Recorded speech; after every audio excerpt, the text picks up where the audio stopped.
Welcome back, ladies and gentlemen. Mr. Shaw. Mrs. Womack. Coming at you once again from 2021. Well, I almost did that. 2021. We don't have time to waste. Let's get going. Go. Guys, Chapter 9, Campaigns and Voting Behavior. It's going to be it's a big one. It's so fun. You're going to love it. Well, actually, it might make you mad. We'll see. Let's see how you feel.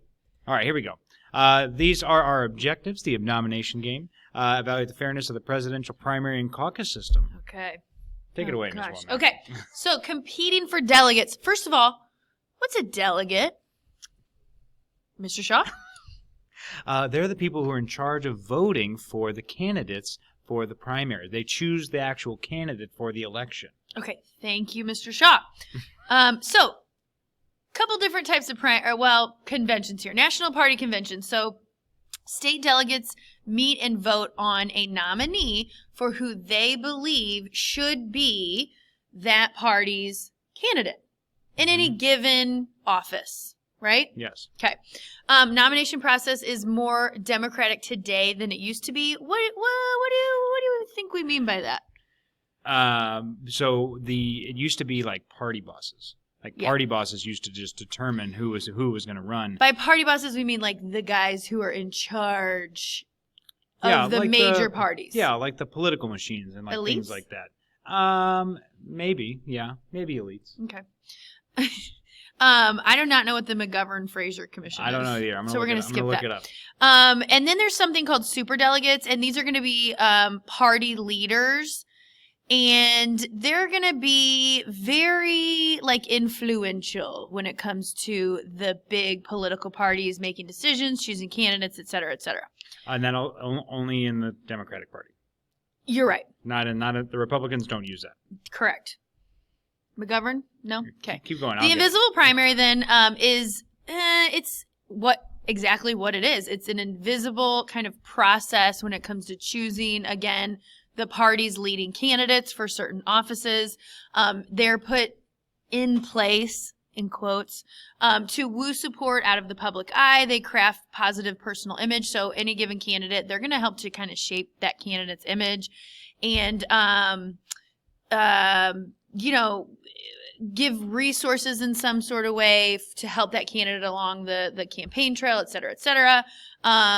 Distinguish themselves from other candidates, seek media attention to avoid blunders. Oof.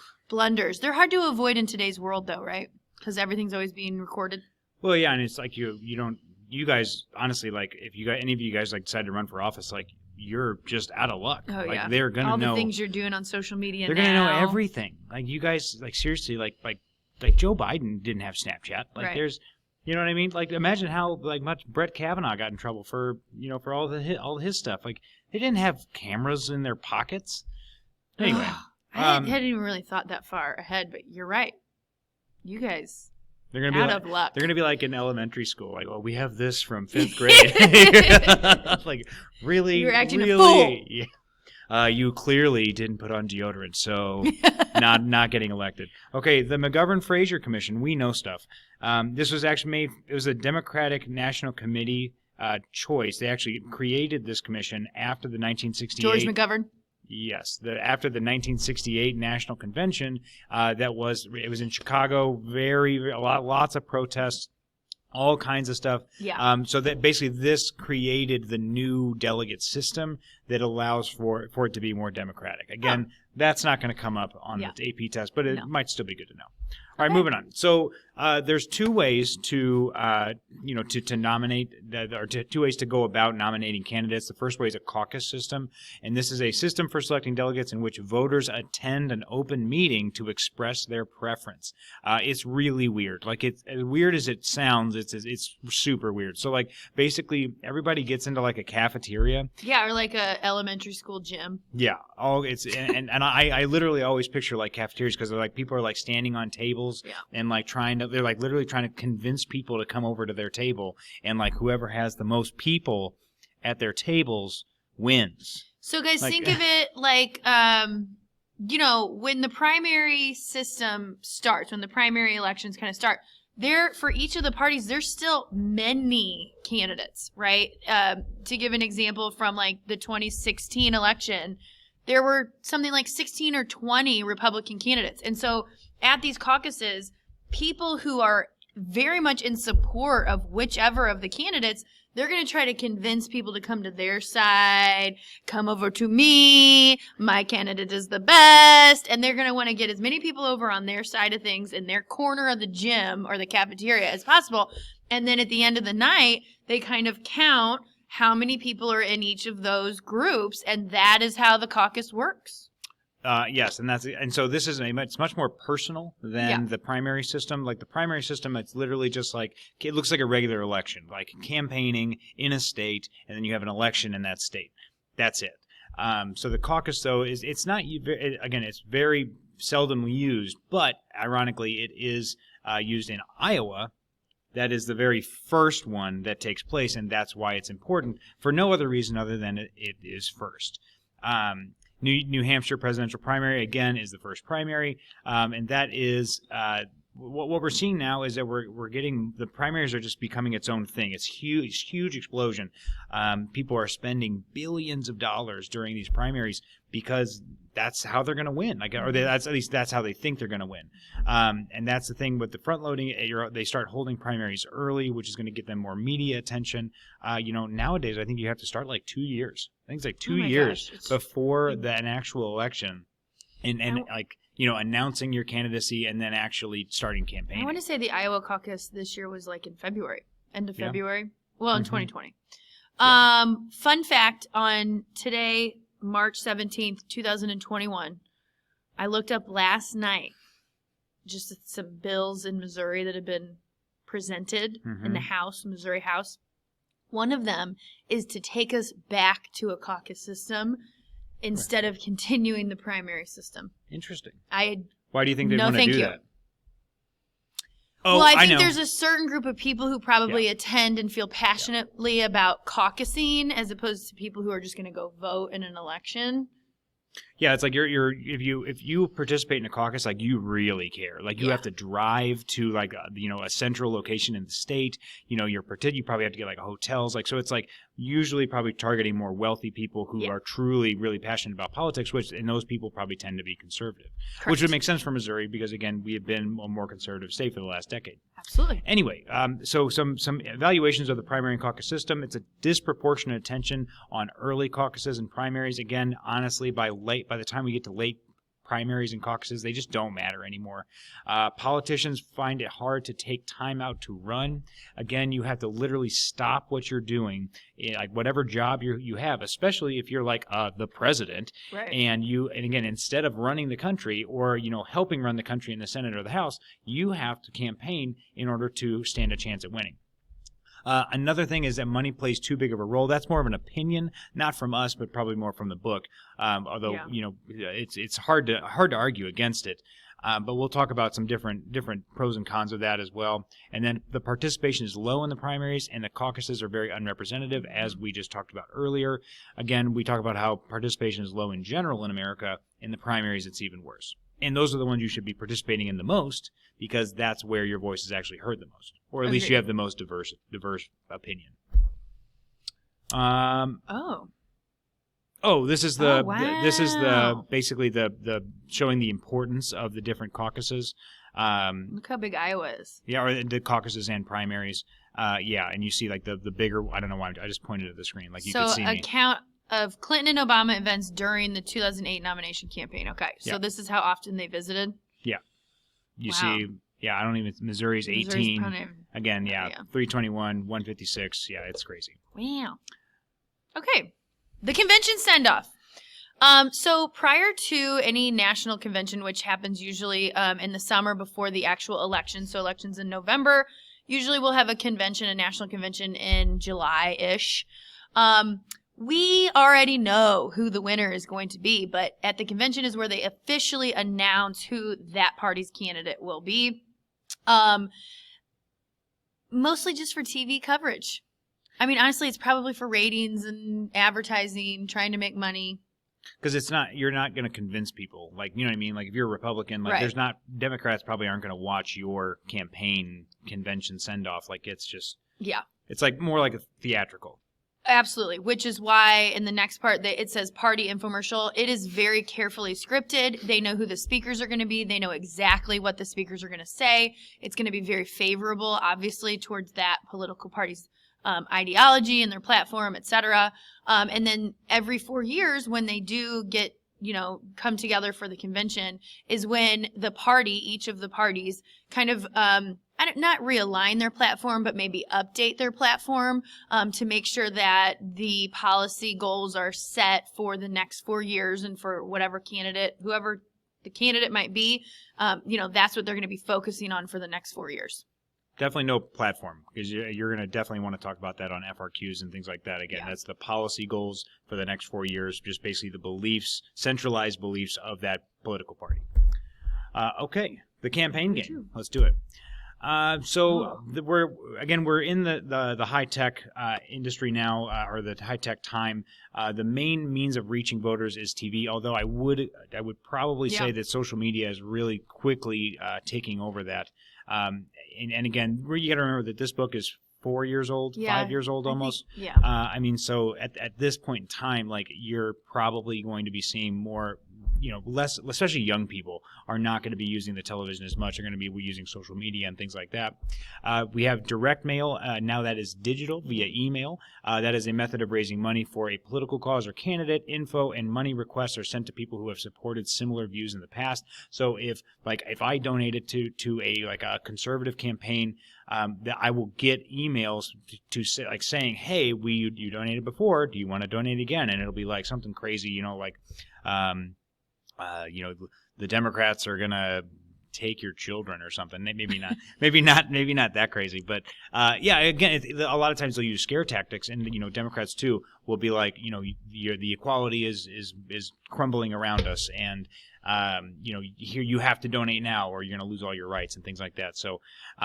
But also, we're seeing a lot of digital campaigning, as I mentioned, via Twitter, Facebook. That is obligatory for the modern campaign. You have to have it. If you don't have a social media presence, do you even exist? No. And then there's 2 ways to get attention. Again, it's going to be television advertising and also news coverage. And again, when we talked about narrow casting and things like that in the last or 2 weeks ago. Again, it's going to be a lot harder for you to get into every single channel, but you might not actually care about getting into every single channel. Although I hope that changes eventually. I hope that if people, more diversity there is definitely going to be favorable to helping kind of get us over this divide that we have. Yeah, I agree. Okay, organizing the campaign. So several steps to the process. First, you need a campaign manager. This is huge, and it should be someone who has lots of experience. They're very comfortable in the role. They know what they're doing. Very imperative for a candidate to have a good campaign manager. Fundraising. Ugh. That might be even more important than the campaign manager. It's constant. Elections cost money, and you have to raise money to spend money to win elections. That's just how it is in this country. Campaign counsel, so you want some kind of a lawyer who maybe specializes in campaigns and elections. Hire media and campaign consultations, or consultants. So honestly, every candidate, let's say there's a presidential candidate running in a presidential election year, they're going to have literal surrogates that work for them that will go on CNN, that will go on Fox News, that will go on MSNBC and speak for them to help them with their campaigning process. And then you have to assemble a campaign staff. So the same thing. You want people who know what they're doing, who have been in this boat before, who can really help you get through the grind of the campaign. There's a really funny scene in that movie I told you about.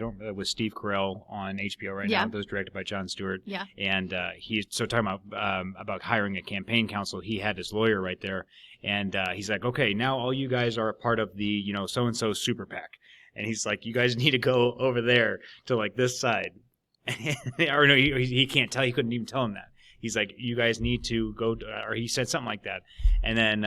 They're like, well, can we talk to you guys? And he consults with the attorney. And he's like, I'm not allowed to direct you. So we'll talk more about that when we get to the super PACs and stuff like that. But it's really funny. You should watch it. I don't remember what it's called though. It's gone. Continue. The election. I don't know. So anyway, part 2 now. Plan the logistics. So planning every little detail out, right? Get a research staff and policy advisor. So this is super important, especially with policy advisors, because as a candidate, I need to know, first of all, what the party platform is so I can be working towards that. But I need people who are working for me who know exactly how to create policy and know how to research well to be able to create that policy. So policy advisors are super important, and they're going to have a variety of them and all in their different kind of specific areas.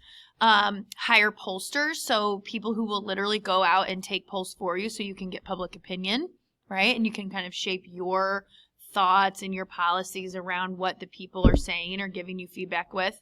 A good press secretary, super important there too, because it's kind of your image, right? You need someone who's going to continue to give you kind of a good image when it comes to the press and answer questions well and maybe spin things as you need.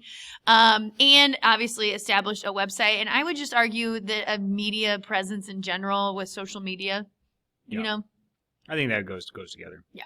It was called Irresistible. Oh, Irresistible. It's not appropriate, so don't watch it. But it actually does a really good job of showing all of this, because the guy runs a campaign for a mayor, or like in the city, like a podunk city in Wisconsin or something like that. So it's really good. Anyway. Very good. 9.3. Look at that. Money and campaigning. This is where a majority of our time is going to be spent. So let's get to it. We did it. Okay. So first of all, Ms. Womack talked about how influential money is in politics. The government has been trying to kind of rein this in for a long time, and the people have talked about wanting to rein this in for a long time. However, there's some really important decisions that we're going to talk about that have really just kind of destroyed all of that. So the first thing you need to know is that campaign contributions are donations that are made directly to a candidate or a party and must be reported to the FEC. That's the Federal Election Commission. So the Federal Election Campaign Act of 1974, this determines basically who contributed, how money is spent, and limits on contributions. So all of that data has to be reported via the politicians that are collecting those donations. They have to say where they're getting their money from. Again, the Federal Election Commission is a bipartisan agency that administers and enforces campaign finance laws. So what's interesting about this is that, again, this is an independent regulatory agency. They make rules for that politicians have to follow. But do you know what their punishments are? What? They're fines.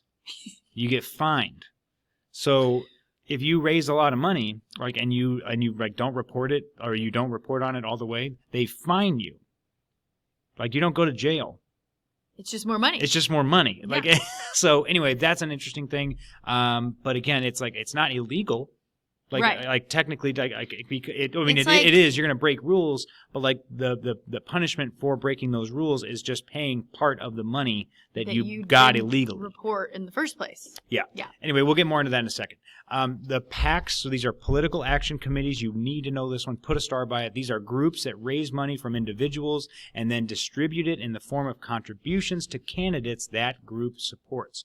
So this is where it gets kind of confusing, because a PAC is not necessary. They can contribute donations directly to candidates, but they can't really work with the candidates. So they're separate. They're not supposed to have any kind of relation to or with the candidate, but they work for causes that the candidate also supports. Yes. Therefore, they can donate to the candidacy in general.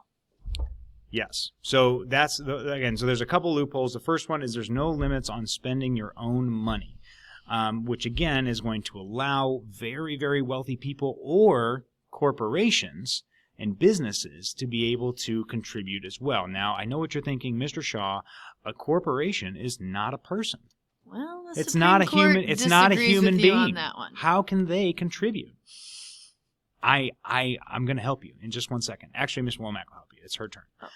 But anyway, soft money is the other thing. So this is another star. Put another star. So you need to know soft money, and we're going to talk about what limited soft money. But these are contributions for party building or generic ads. So you can basically contribute to your party, like the Democratic Party or the Republican Party, and then that's considered soft money because you're not donating to a specific candidate, and then they can use that money for general things like just party administrative things or I don't know, party hats maybe. And that's unlimited.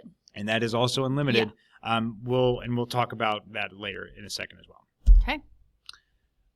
This one it was about so if you accept federal funds, like there's I forget where it is. Is it on the census or on your I think it's on your taxes.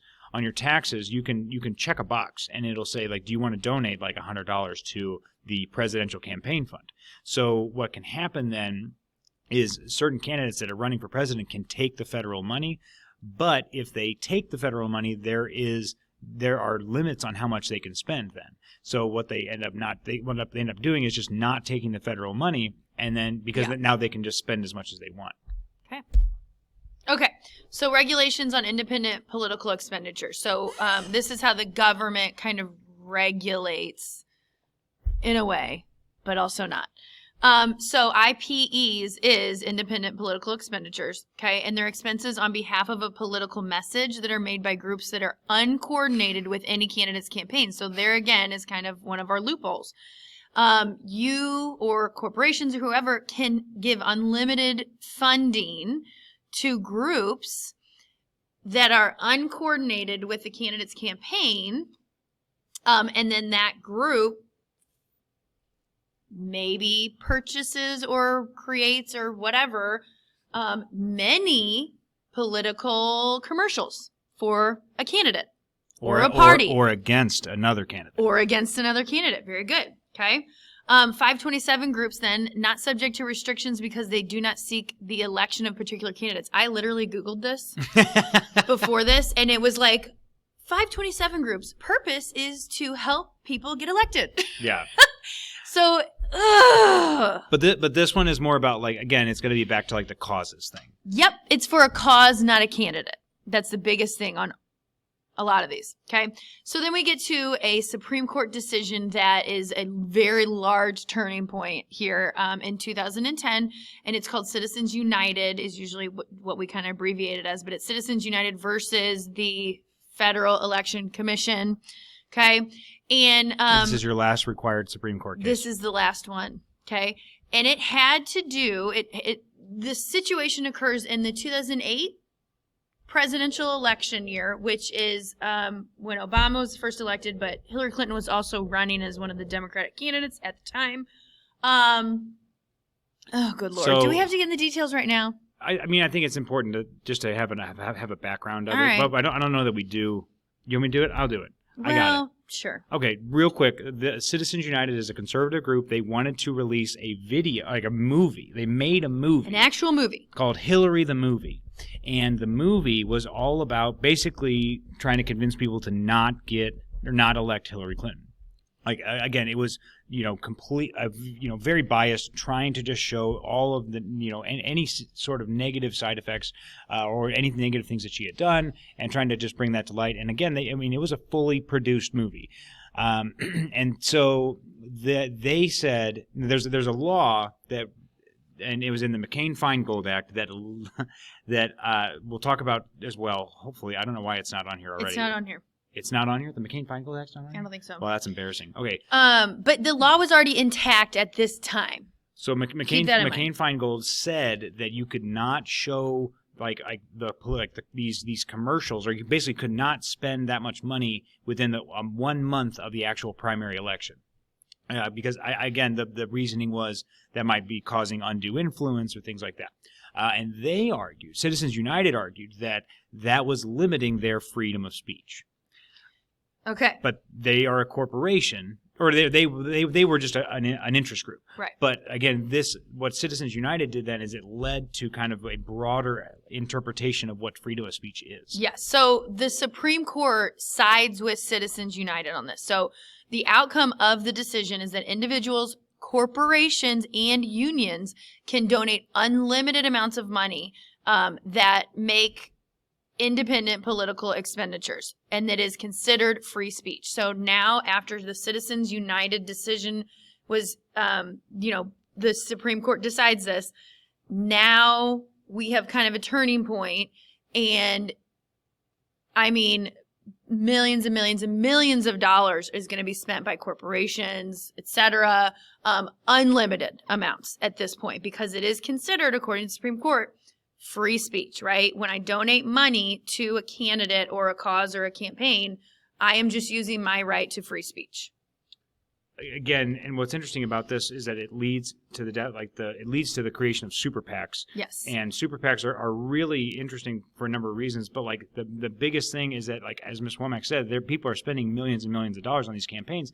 But now, like they don't even have to they don't have to like report it necessarily for like the first couple of years, and they don't even have to spend it on campaign related material. Like, it's insane. Yeah. Like, there are people who have raised money in super PACs and bought yachts with it. Yeah. I'm pretty sure Donald Trump uses some money to help his legal defense. I didn't know that. Yeah. Really? Yeah. Well, but again, that's legal. It's part of it. It's legal. Completely legal. Okay, so moving on. We will talk much more about Citizens United in the weeks to come. Yeah. No, I won't tell them yet. 501c groups then. Okay, so again, unlimited contributions, which can remain anonymous, and they are exempt from reporting. So again, this is another kind of established law, policy, loophole, tax loophole. That is created from Citizens United, right. Essentially. Sorry, yes, a kind of a drop down from that allows people to anonymously contribute as much as they want, right? Don't even have to report it, okay? And then we get to super PACs, and again, we'll talk about super PACs, I think, in depth a little bit later too. But unlimited contributions and spending, you can endorse candidates. Super PACs have a wide range of things that they can do, and they raise and spend a lot of money. So, like, you're not supposed to be like coordinate, but what candidates will do is that they'll put like one of their highest ranking like workers or officials in charge, or like their brother or something, and be like, oh, well, we're not coordinating. We're just having dinner together. Yeah. It's insane. We'll talk way more about this later. Okay, so the site, take a break. You did great. No, you did great. So are campaigns too expensive? So this is kind of the argument here. Yes, in 2012, federal elections cost $6.3 billion. Again, I wish we had some up-to-date information on that. We'll talk about it in class. Also, fundraising is going to distract from official duties, as I mentioned earlier, and you're constantly fundraising. Like, you are getting money from the wealthiest of people.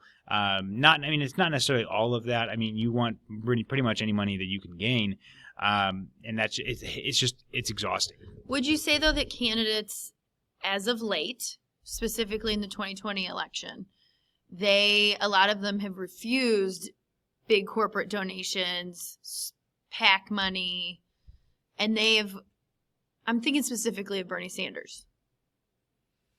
I mean, it didn't work out for him. No, I know. But what I'm saying is some candidates have now started to refuse these big contributions because they truly believe that, this should be a grassroots thing. I should be, individual people should be giving me small donations or whatever they can afford for me to run my campaign. Well, and even Donald Trump could be a good example of that too. Like, he was able to appeal to a wide range of people that would be able to contribute whatever. Yeah. Anyway, so the no examples here, honestly, it's kind of weak. That is a good point though. Only 0.05% of the GDP. Yeah, but like, why is that a comparison? Like, it doesn't make any sense to me. Like, why does the GDP matter in elections? The gross domestic product of America is far more like, it doesn't make any sense. Stupid. Apples and oranges. Yeah, so again, campaigns are too expensive. I feel like the cost of one DVD per. What's a DVD? What's a DVD? Again, it's just not like and even that doesn't make sense. Like, I think that it's hard to argue that they're not. And the real problem is that normal people who would probably do a great job in office, like yours truly, we can't afford it, and like not only can we not afford it, but we're not going to be able to be popular enough to be able to get the kind of funding that you would need to actually win. I think we're going to cover that coming up soon. Oh, so sorry. I get ahead of myself. How do we reform it? Again, we can talk about public financing, literally just like being part of the tax code. But again, is that a limit on free speech? According to Citizens United, it is. Again, that decision, though, was 5-4. Yeah, so it was. It wouldn't be too hard to overturn, although less likely now because we have a more conservative court. Yeah. But who knows? All right. Does money buy victory? So is there a link between money and votes? Some say no. Honestly, Hillary Clinton spent more money than Donald Trump did, and Donald Trump won the electoral vote. Yeah. Not the popular. So some say no. Spend more only when weak. So that, I guess, would mean that weaker candidates have to spend more money so that they can kind of get on the same playing field as the stronger candidates, which that makes sense. Maybe would make sense. Yeah. And then doctrine of sufficiency. So no need to outspend opponent to win. So this was kind of on the other side of that. If you're a good candidate, you're a good candidate, and you're going to win the election no matter what. But so it's the idea of like you don't need to outspend, but you need to spend enough. Yes. You need to spend enough to get your message out there, but not necessarily more than your opponent. Right. Okay. All right, objective 9.4, we're going to determine why campaigns have an important yet limited impact on election outcomes. So all of that stuff we just talked about, like we literally just talked about, I think we said the word billions more than we ever have. And so we're going to talk about why they actually don't matter, or at least why they don't change people's minds. So the importance of campaigns are three things. They serve the purpose of reinforcing your current voters, activating new voters, and then converting or activating your voters, and then converting other voters. What you need to understand about campaigns is that we talk about all this money, and they're like, oh, we're going to convince all these people to vote for us. They mainly reinforce and activate. Yeah. And conversions Very are rare. Little conversion. Yeah, conversions are rare. And although I would say that as the moderate group has grown, it's probably a little bit more common. But who knows? Yeah. The conversions are rare for a couple things. The first thing is selective perception. That is the idea that we intentionally look for the things that are going to solidify our own beliefs. So instead of if we were talking about liberal beliefs, you're going to check out the liberal campaigns and things like that, and the liberal candidates, and you're not going to pay as much attention to the conservative ones, even though they might have really appealing messages for you. So that's selective perception. Party identification, again, it's a lot like it's kind of like a cult now. I agree. Or better like a sports team. Yeah. You know what I mean? If you're a Cowboys fan, you're a diehard Cowboys fan, right? If you're a Republican, you're a Republican. If you're a Democrat, you're a Democrat. Why Cowboys? We're in St. Louis. I'm not sure because there's no Rams anymore. Yeah, it's so sad. Yeah. Cardinals? Football. I just came up with football. Oh, fair enough. Sorry. And then the last one is the incumbent advantage. Again, I'd say that this is probably the weakest one, but it is accurate in the sense that once you are in the office, people know you. They'd rather go with the devil they know rather than the devil that they don't. You have so much more of a platform to reach people than challengers do. It's true. Wedge issues are things that divide parties and people. And you'll see a lot of different wedge issues. Talk about like abortion and the big one, gun rights. All of these things they're gonna create divides. I would say though too, like even within the Democratic Party, for example, and the Republicans too, but like things like the environment or things like universal like healthcare. Like these are things that there's especially for the Democrats, like there's this new progressive wing that is not new, but like they're becoming more popular now, and those are like creating divides within the Democratic Party because there are much more moderate Democrats that want nothing to do with it. They're all honestly a lot closer in policy and ideology to conservatives than they are to the progressives. So, and that's going to be the kind of the importance of wedge issues. We'll talk more about that, throughout the rest of class. Oh, wow. That was a quick one. Quick one. Okay, learning objective 9.5. Identify the factors that influence whether people vote. Oh. A citizen's first choice. Like that sounds like a TV movie. Okay, so deciding whether to vote. So, a lot of people have to weigh, and I hear this actually a lot from students. Well, my vote doesn't matter anyway. So that's a big question that people ask them. Does one vote matter? As government teachers, we would absolutely say, yes, it matters. You need to vote. Duh. Democracy does not work if we do not vote. Okay. So that's one big question you kind of have to ask yourself. And then voting is costly. So guys, depending on where you're at in life and maybe what your job is, or if you have a family or whatever, sometimes voting can be costly. In the United States, honestly, we make it a little bit difficult to vote. We give this one day to go to the polls. It's a Tuesday. It's not even like a Friday or a Saturday. You still have to work that day. So it might be difficult, again, depending on where you are at in life, to have somebody watch your kids or to bring your kids with you or to get to the polls between 7 and 7, whatever it might be. Do you know why I heard it's Tuesday? Why? So apparently back in because this is in the original Constitution. Yeah. Okay.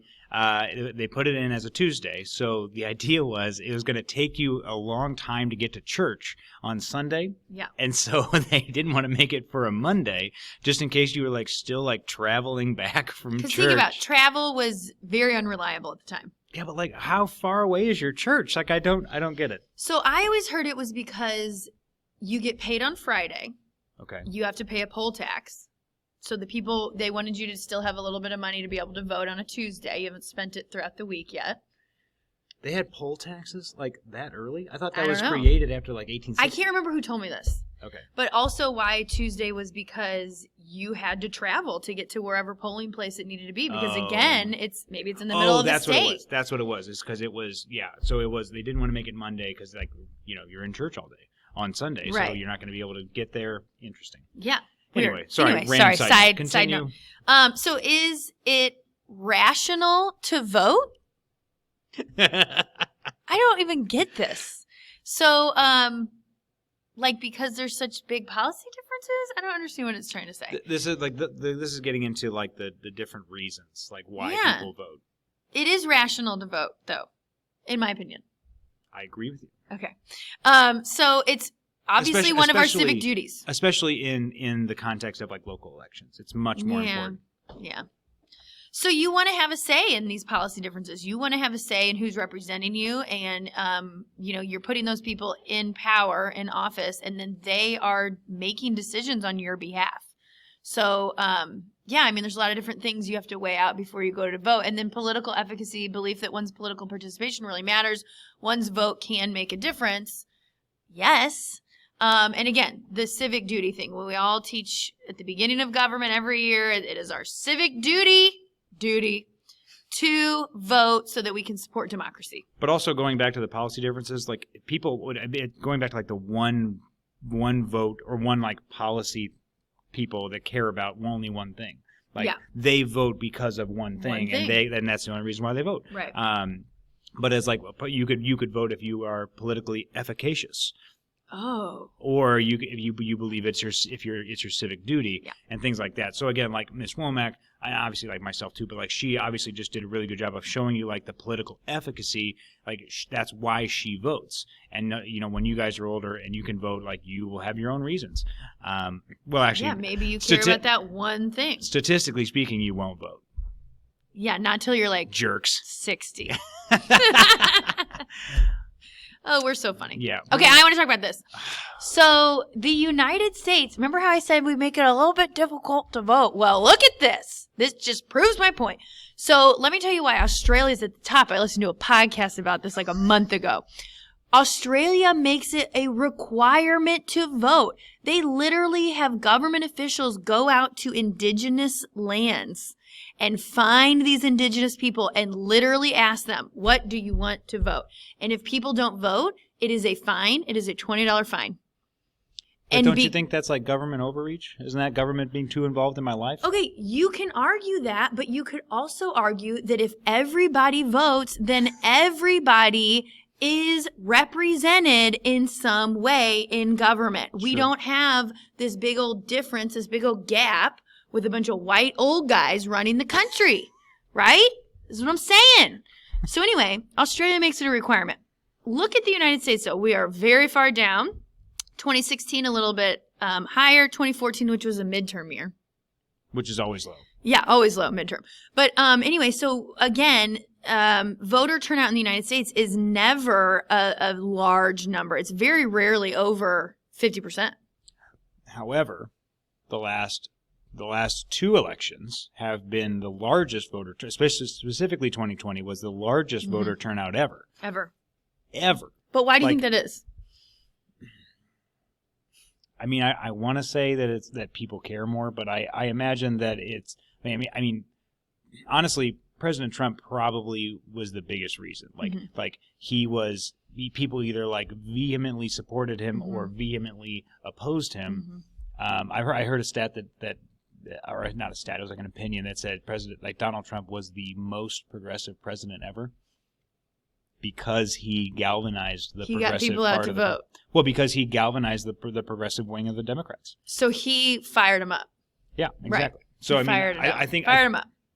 And I mean that. So like that, I think that you're going to see that kind of thing. Like when people really start caring about what's going on, like they're going to be coming out more. Like young people voted again. Starting all the way back in 2008. Yes. Young people have started to vote at the highest rates that they haven't ever. And again, I think Obama's a big reason for that too. He was, and I'm wondering if like technological advancements with social media and being able to reach a larger audience, a younger audience, with like the importance of the issues, etc. Maybe pushes. I also I imagine that it's really annoying for kids, like for young people too, to like get like because everything has like a vote, like so open Snapchat, vote, like open Facebook, you better constantly vote today. Advertising to vote. Yeah, and it's like whatever, you need to be represented, young people. No, you do, and I didn't vote. I didn't mean to make light of it, but it's interesting because we still, even though we tell you the importance of it, still don't think it matters. A lot of people won't. Although I would love to talk about this. You go. I'll talk about it, and then you give me some color. Okay. All right. So the registering to vote is very important. Again, the voter registration laws differ by state. Oh, I don't have a thing. Yeah. Okay. Yeah. Okay. So the Motor Voter Act of 1993 actually allowed people to vote or to register to vote whilst registering at the DMV for their driver's license. So super cool, right? Yeah, that is cool. It is cool. It's cool. You don't have to make a separate trip. But Mr. Shaw, this was intended to increase voter turnout. Did it? No. But again, that's the thing. Like I actually, because you can still say no. Like I was sitting in the DMV one time, like waiting to renew my license plates, and no. Somebody said no. I was a kid. I was in Chesterfield at the time. He had a Marquette hoodie on, and he's like, the lady goes, "Would you like to register to vote as well?" And the kid's like, No. My government teacher didn't teach me about this. I don't think it matters. I seriously like the government teacher. I was like, no, you need to do it anyway. Next up is the voter ID laws. It is the requirement that you must show a government issued photo ID in order to vote. These have been proven to actually discriminate against elderly people, minorities a lot too. Minorities, again, statistically speaking, tend to not have a government issued photo ID. So at higher rates. At higher rates. Thank you. I was thinking about my next thing already. Yeah. And again, this is really important to note just because Republicans and conservatives really want to pass these kinds of laws because they want to limit voter fraud, whereas Democrats and liberals usually want to repeal these kinds of laws because they know that they limit the right to vote for certain people. And that's the other thing, too, is we've never had high instances of voter fraud ever, but these ID laws and similar laws like it are still getting passed, to this day, actually, like to this heavily. To this hour. And I think that usually when there's high voter turnout in an election, like there was in 2020, Republicans in general and conservatives usually start kind of worrying, like, oh, well, there must have been voter fraud. even though we didn't find it, there was no instances of mass voter fraud, that it must have been the case. But again, you got to remember who's voting, because Republicans as a demographic, that they're reliable. They're going to vote all the time. So if more people are voting, it's usually probably for Democrats, which is concerning for Republicans if those trends continue. Well, I mean, it's statistically proven. Like, Democrats have won the popular vote in, I think, 7 of the last 8 presidential elections. So, I mean, it's very worrisome for the Republican Party when more people vote. Democrats usually win. Or, when voter turnout is higher, I guess, Democrats would tend to win. Well, and it's also concerning for the Republicans too, just because they have not really changed their party platform, noticeably anyway in the last 2 decades, to try to attract more voters. They decided that they wanted to stick to their guns, and then literally. You see what just happened there? The right to bear arms. That was identified. That was just lovely. And again, it's costing them. Honestly, it cost them the 2020 election in a lot of ways. Anyway, Democratic states have passed laws facilitating voting, things like mail-in ballots and things like all kinds of stuff like that you have heard about. That is happening. But we're in this weird void where it's like Republicans are trying to kind of essentially stop voter fraud, i.e., creating less people or allowing less people to vote. Democrats are trying to expand the vote. It's weird. We need federal legislation about it. So I was getting to that. Go. The reason all of this is different in every state is because it's not mentioned, elections, voting, they're not mentioned in the Constitution. So every state can come up with whatever they want to do. So I think the best solution for this would be to have some kind of federal policy put in place that gives guidelines to states on exactly how they do elections and voting and, what resources they can have, and et cetera, et cetera. We need some kind of a blanket policy that every state can abide by so that we don't run into issues like this in the future. And you wouldn't need to worry about voter fraud anymore. Right. It wouldn't even be a thing. It would be, here is, or people not being able to vote because everybody followed federal policy, and there would be, again, it would definitely save some headaches for a lot of secretaries of state. Agreed. Okay, who votes? So education has a very large factor in who turns out to vote. The more education someone tends to have, the more likely they are to politically participate, and that includes voting. They have an increased sense of political efficacy. So someone who has more education kind of has a better understanding of this is super important. Like, I need to get my voice heard. I need to choose candidates so that they can choose policies that would support me. And then ease of clearing bureaucratic hurdles. So again, people who have maybe a little bit more education might understand, okay, there's a couple loops that I'm going to have to jump through or hurdles that I'm going to have to get over to actually be able to vote. And people who don't necessarily understand that might just go, oh, this is a hurdle. I'm not even going to try to attempt to get over it. Does that make sense? Or not know how and just be right, stopped not know how at all, right? If I don't have a government issued ID, well, I guess I'm done if I'm a state that requires that.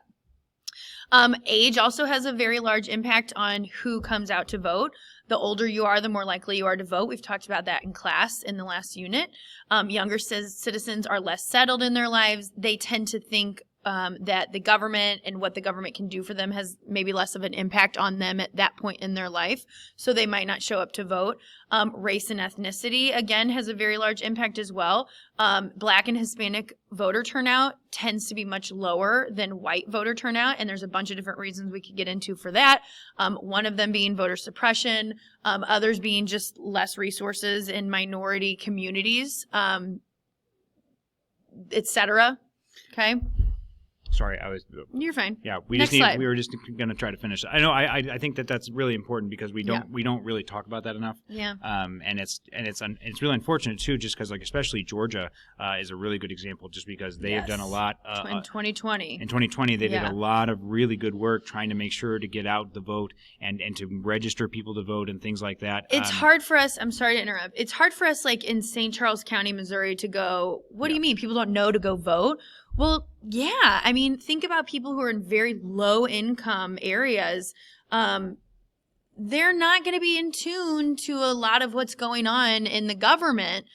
They're more worried about how they're going to get their next meal. You know what I mean? Right. So it's not like they're out, okay, I need to get an ID and then I need to register to vote and then I need to figure out on Tuesday how to go vote. Like that's not even on their radar.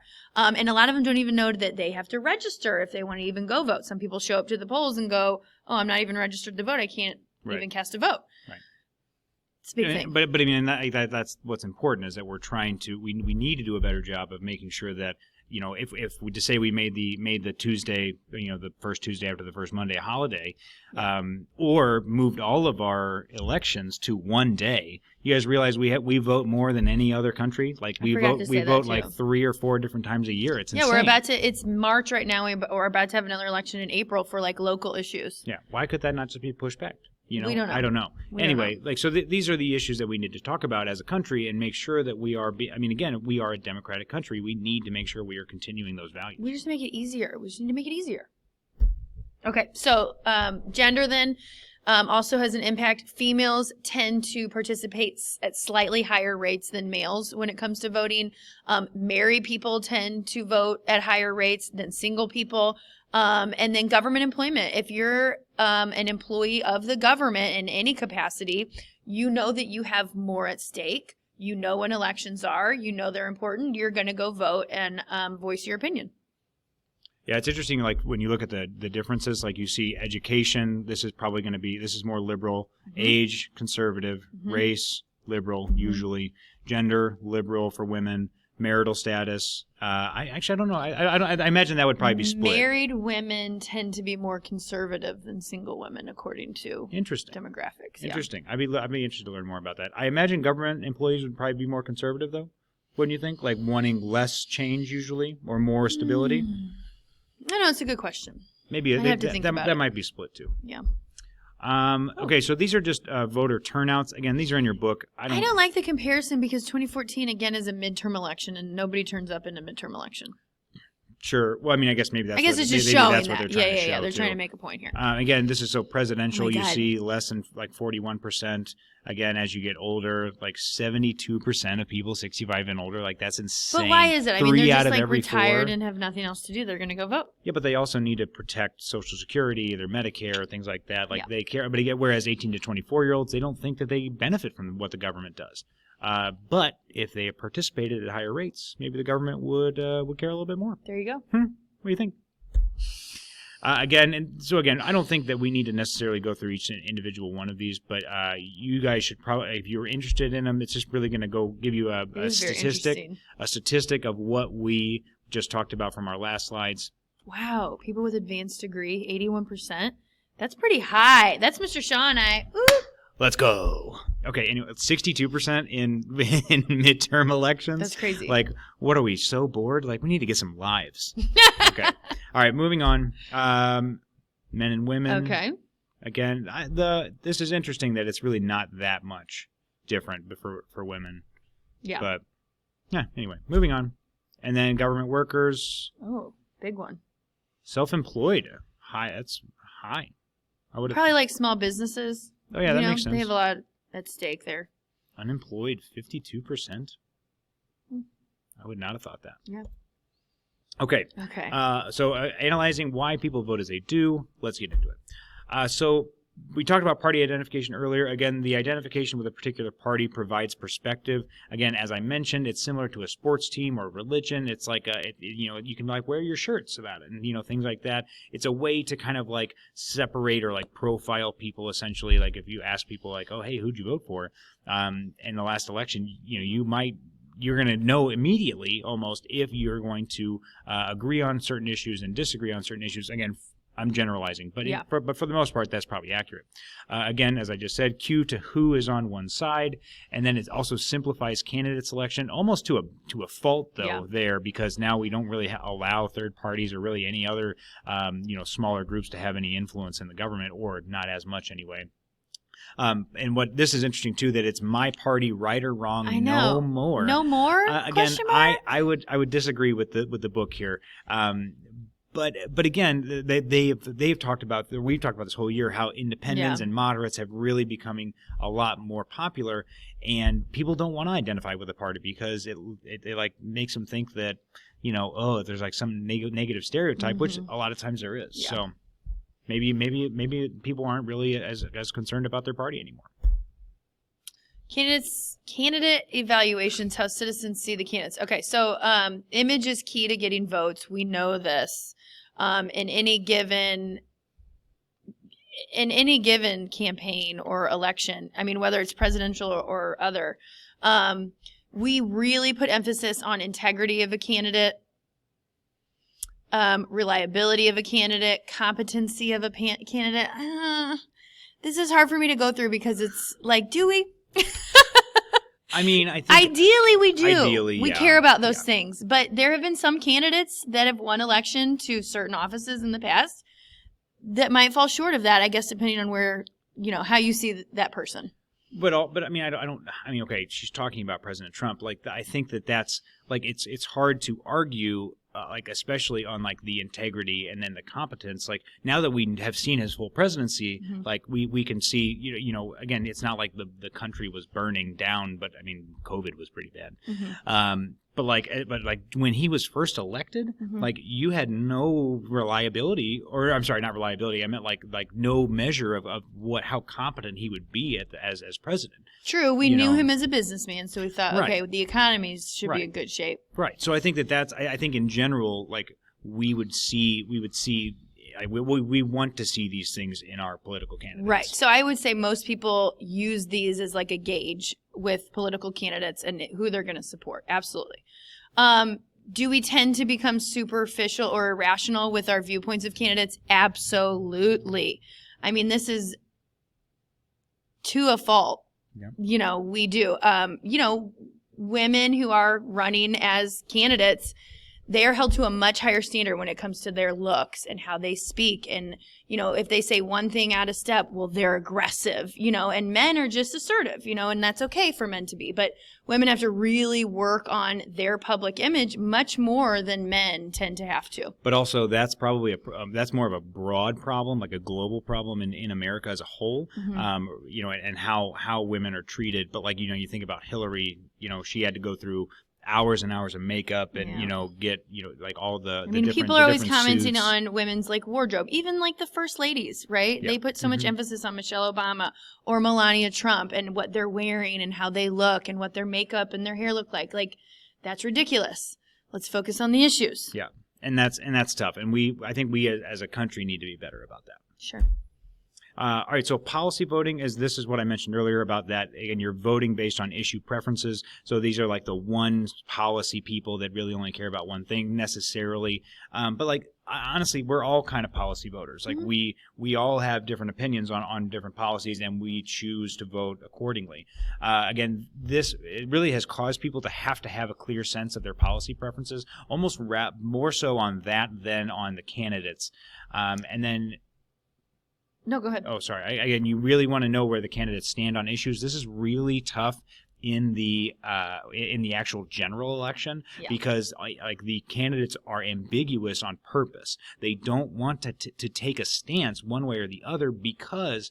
I mean, if you do, like that's alienate one group of people. Well, but that's also it's a campaign promise now that you've made, and then you need to stick to, or else you might lose, support in the future. In the 2020, leading up to the 2020 election, we know that Biden wins, but during that primary process, a lot of the challengers to Biden, we knew that Biden was going to be the front runner, right? So they wanted him. They would ask him in the debates, like, how do you stand on this particular issue, right? You need to tell the American people where you stand. And Biden wanted to stay very kind of general and broad in his stance on things. And that, you know, the other politicians would like make that an issue, right? He wouldn't give us an answer on this particular thing, right? So they were kind of trying to drive a wedge to put him in a bad light because he's a classic politician. He wants to stay broad. He doesn't want to make too many promises that he doesn't know if he's going to be able to keep if he gets elected. Correct. So again, we just covered like the differences between candidates on issues, voting for candidate closest to your own preferences. Again, because we're only a two-party system, you're not going to get it exactly, but you can get pretty close most of the time. Preferences may not line up with one candidate, and that's when the primaries become really difficult, and you kind of have to choose who you like best.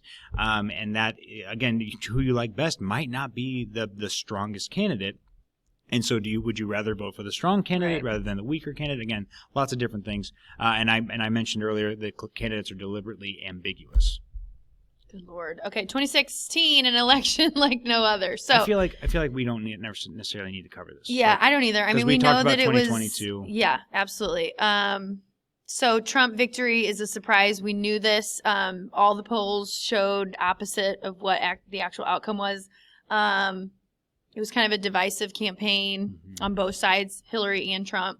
And again, we know that the Electoral College outcome was siding with President Trump, but Hillary Clinton wins the popular vote. So again, that's kind of a bigger issue. I think that the country at some point is going to have to address.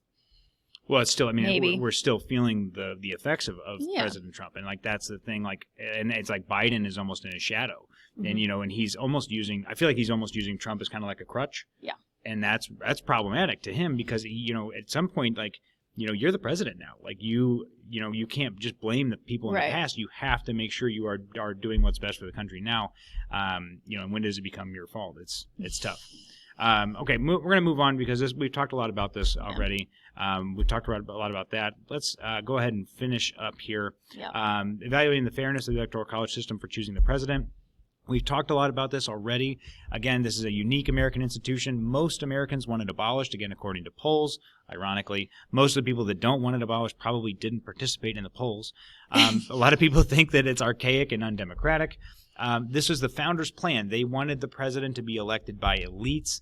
The electors is equal to the number of congressmen, and 48 states are winner take all. That was a choice by each of those states. Like, when did they make that choice? I don't know, and why haven't they changed? Yeah. We can talk more about that in class. Again, the battleground states are very, very important, though. Almost so much so, like that it's really the only thing you need to worry about. Like, if Joe Biden probably didn't even visit the state of California because he knew he was going to win it. No problem. Did he visit Missouri? I'm sure he did. I think he did a couple times. I'm sure he did. I mean, but because that Missouri is closer though to a to a battleground state than say like a California or even a Texas, although Texas is changing too. Yeah. Okay. Finishing up, campaigns and voting behavior. I think this is the last one. Our nominations and campaigns too democratic.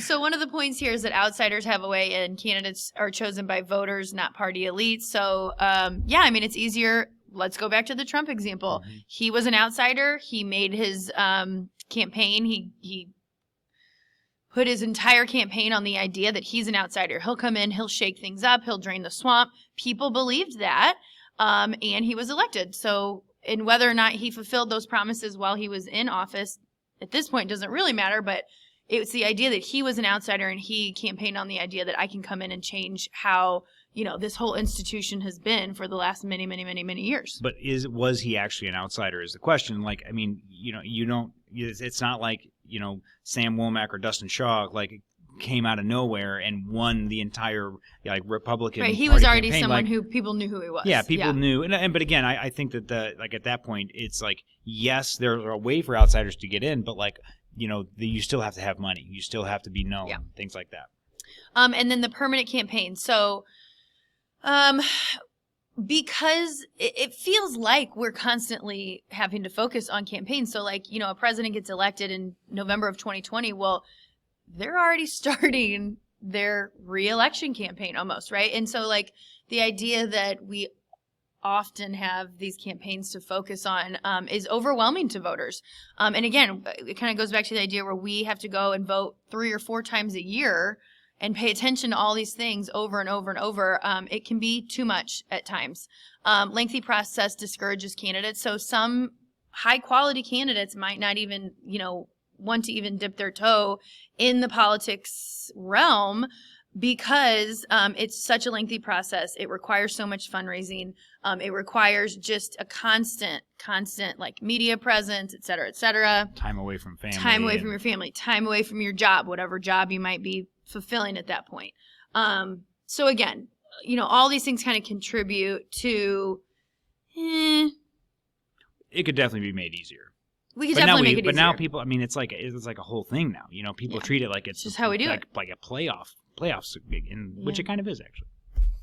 Again, do elections affect public policy? Again, it's a two-way street. The idea is that they do affect public policy, and public policy affects electoral outcomes. But the problem is that it doesn't necessarily change anything. Depending on even the party in power, like they can't really change a lot of the things that are really well established. Like you think about the bureaucracy, like President Trump wanted to, completely dismantle the bureaucracy, but like he can't do that because there are so many vital roles that the bureaucracy is fulfilling and things like that. So yes, things change. And yes, public policy will affect how people campaign and then hopefully get elected. But it's not really as much as you would think. Yeah. Good Lord. Do campaigns lead to increases in the scope of government?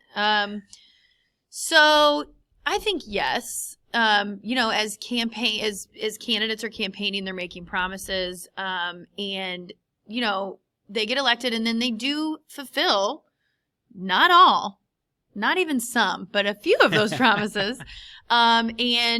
It helps us to kind of look at government as more of a servant rather than a master, right? So the government should be working for us, the people, as opposed to telling us what is right, what is wrong, what we should be doing with life. Yeah, but you think about the campaign promises that people make. They probably go to the same state and promise the same thing every time, and nothing changes. It's tough, and it's got to be exhausting for the people though too to keep hearing that over and over again. And then nothing really actually happens. Yeah. But again, that's why local elections are so important. Yes. We talk literally this hour and 5 minutes that we've spent together now has been all about federal elections, but your local elections are actually like a lot more important to actually create change, in your own area, and that's going to affect your life. For sure. Hey, that's it. Ugh. Love you guys. See you next time.